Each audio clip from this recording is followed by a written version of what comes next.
আজ আমরা দেখব কিভাবে শর্টকাটে কম্পিউটার থেকে ভাইরাস ডিলিট করা যায়। এর জন্য আমাদের সার্চ বারে লিখতে হবে সিএমডি কমান্ড প্রম্পট লেখার পর ওইখান থেকে রাইট ক্লিক করবেন মাউসের, তারপর ওইখান থেকে run age administration tutorial click দিবেন।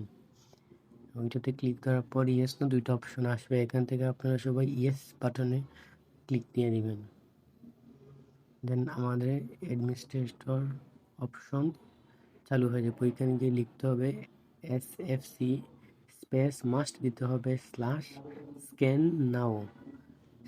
নাও লেখার পর কিবোর্ড থেকে এন্টার চাপ দিবেন।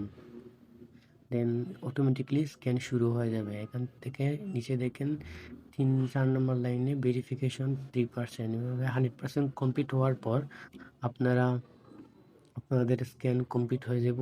তারপর ওই জায়গা থেকে ওই বক্সটার কর্নারে ক্রস বাটনে চাপ দিয়ে ওই জায়গা থেকে বের হয়ে যাবেন।